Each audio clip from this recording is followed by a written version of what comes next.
So, nagtaka ang doktor ko. Hindi siya naniwala na bakit ganun lang kadali ang pagbaba ng blood sugar, sa creatinine.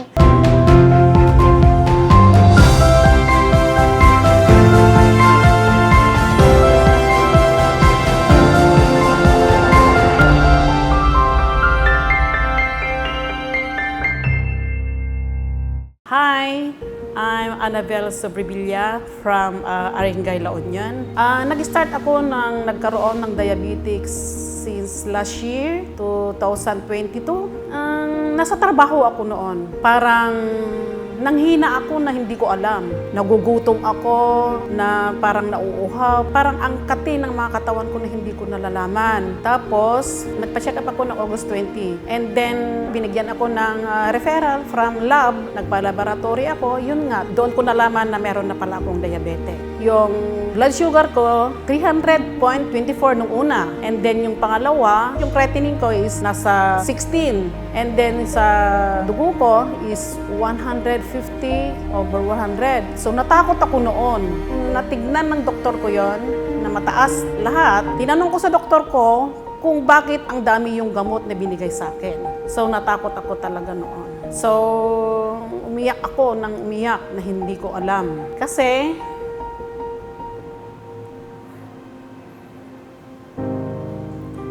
mahirap. Mahirap yung magkaroon ka ng sakit.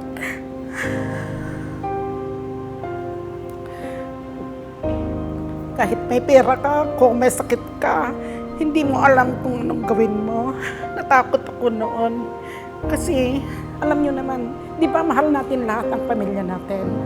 Kaya dapat alagaan natin ang sarili natin. Nagsumikap tayo para sa mga pamilya natin, di ba? So, nagdasal ako. Dapat ang pinagdasal ko, hindi lang sana sa gamot. At kung may makakatulong sa akin, so, nagdasal ako ng nagdasal. Yung gabi pala na yun na yung bigay ng Panginoon. Yun pala yung nakikita ko doon sa cellphone ko, sa FB. Yung Salveyo na yun, lumabas sa Facebook. Ang testimony ng mga napanood ko doon, nag-like ako doon, merong lumabas sa Messenger na paano niya ako matutulungan tungkol doon sa karamdaman ko. So, ang nasabi ko naman doon is magagamot ba niya yung sa diabetic, doon sa creatinine, papababa yung high blood. So, nung nasabi niya na yon, sabi ko sa kanya kung totoong legit yan at nakakatulong sa mga may karamdaman, bakit hindi ko yan gamitin? So, trinay ko. Dumating yung order ko ng Salveyo, isang pouch lang. Ginamit ko yon, pinubos ko yon. Ang ginagawa ko, sa isang baso, 200 ml lang yung tubig na nilalagay ko, and then 3 scoop para masabi ko na mas efektibo yung ganun. And then, morning, lunch, before lunch, and evening. For almost 1 year na ako na nagtitake ng Salveyo. After na nagpa-check up ako at uminom ako ng Salveyo, bumalik ako sa doktor na nagpa-laboratory ulit. Tinignan namin yung resulta, naging 80.24. And then sa creatinine ko is 0.6. And then sa dugo ko is normal na, 120/80. So, nagtaka ang doktor ko. Hindi siya naniwala na bakit ganun lang kadali ang pagbaba ng blood sugar, sa creatinine. So, inulit nila yung pagkuha ulit sa lab ko. Wala namang binagbago, ganun pa rin.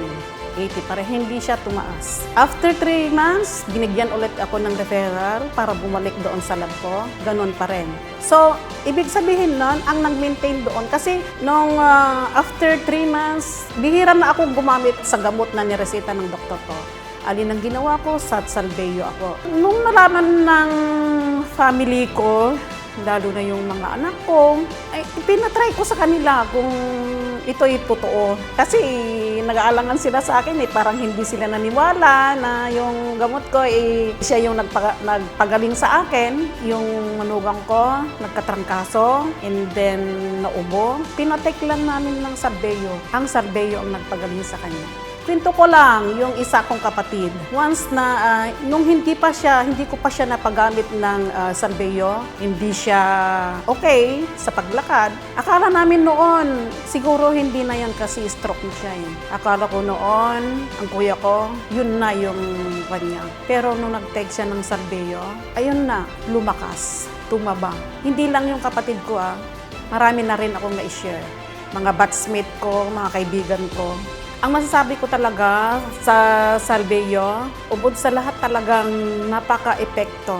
Ito'y sinishare ko sa lahat ng mga kaibigan, hindi lang sa kaibigan, sa mga boss ko, sa relatives ko, batchmate ko, kung saan, kung isinishare ito. Laking pasalamat ako sa Salveyo, sa pagpagaling niya sa lahat ng naramdaman ko at natulungan ako at hindi lang sa akin, pati na rin sa kaibigan ko, relatives ko, mga batchmate ko. So maraming salamat sa Salveyo. Ako si Annabel at ito ang aking kwentong Salveyo.